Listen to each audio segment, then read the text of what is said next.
Hello, good morning students. कैसे हैं आप सब? आई होप सब बहुत बढ़िया होंगे। प्यारे बच्चों, मैं एक बार फिर से आप लोगों के साथ हूँ। क्लास 9th और 10th की इंग्लिश से एक और बहुत ही मज़ेदार और सबसे ज़्यादा इम्पोर्टेंट टॉपिक लेकर, rearrangement of jumble words. Confirm question है, ज़रूर आता है, आप सभी को पता है।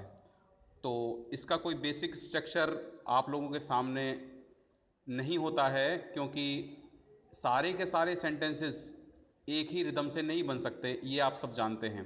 जितना ज़्यादा आपकी वोकेबलरी स्ट्रांग होगी, जितना ज़्यादा आप बुक रीडिंग करते रहेंगे, उतना ही ज़्यादा सेंटेंस का स्ट्रक्चर आप लोगों को समझ में आने लगेगा। फिर भी जितने तरह के सेंटेंसेस पॉसिबल हो पाते हैं, मैं सभी तरह से कुछ एग्जांपल्स आप लोगों के बीच में लेकर आया हूँ।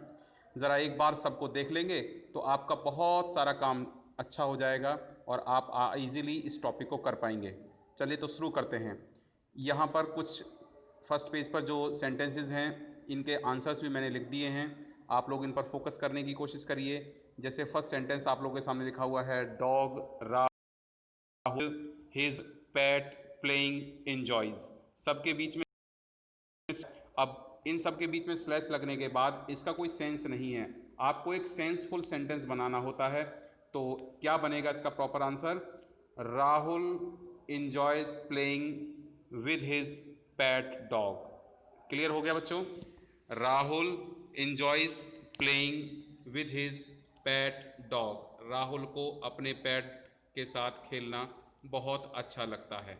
ठीक है, आई होप समझ गए होंगे आप लोग। जैसे सेकंड सेंटेंस पर हम निगाह डालें, to the company goods Vietnam exports. अब कभी कभी ये कन्फ्यूज़न हो जाता है, आपको यहाँ पर अपना दिमाग यूज़ करना होता है। अब किसी को तो वियतनाम कंपनी लग सकती है, जब सब जानते हैं वियतनाम एक कंट्री भी है। तो कभी कभी कुछ बच्चे वियतनाम कंपनी लिख देते हैं, जो एक गलत आंसर होगा। The company exports goods. Company export करती है, गुड्स कहते हैं सामान, टू वियतनाम, वियतनाम को। सेंटेंस नंबर 3 जो होता है, ये देख लीजिए। जिस तरीके से हम लोग इनडायरेक्ट क्रिएट करते हैं, उसमें बहुत सारे सब्जेक्ट एक साथ जुड़े होते हैं, दैट से सेंटेंस कनेक्ट होता है। उस तरह के सेंटेंसेस कैसे करते हैं? जैसे सेंटेंस नंबर 3 पर आपको दिख रहा होगा, she interested that was in proposal said she the. इसी के सामने मैंने आंसर लिख दिया है, she said that she was interested in the proposal.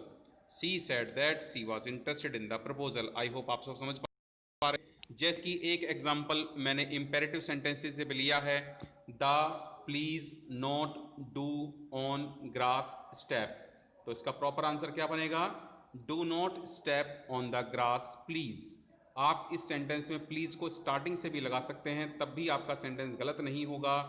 Please don't step on the grass. Don't बोलिए या डू नॉट बोलिए, एक ही बात है। लेकिन जब आपके सामने ऑप्शन दिया हुआ है, नॉट अलग है, डू अलग है, तो इस कंडीशन में आपको डू नॉट ही लिखना होगा। Please do not step on the grass. ठीक है, आई होप इसके बाद अगला सेंटेंस में एक इंटेरोगेटिव आप लोगों के सामने है।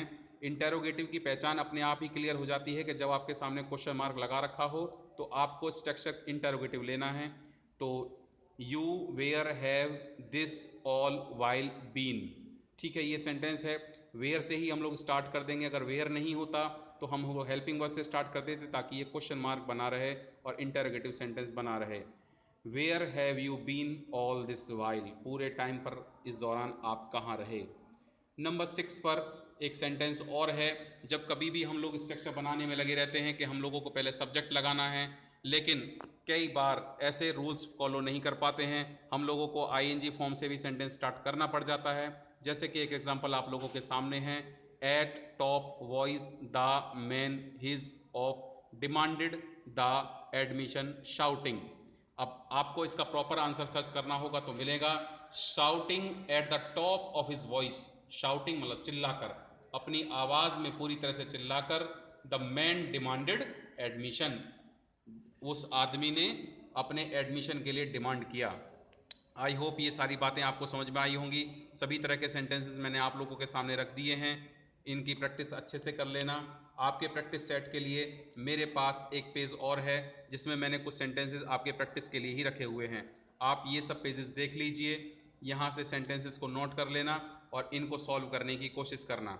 सेंटेंसेस फॉर प्रैक्टिस में एक बार पढ़ के बोल देता हूँ। Interwoven pearls were flower garland sparkling with. Second sentence है wooden stage painted black cloth the decorated with a was. इस बात का थोड़ा ध्यान रखिए, जहां पर स्लैश नहीं है, जैसे विद और ए के बीच में कोई स्लैश नहीं है, इसका मतलब ये विद और ए जहां पर भी यूज होंगे एक साथ ही लगाने पड़ेंगे आपको। Children kept hurt for young writing has me at, इसको अरेंज करना।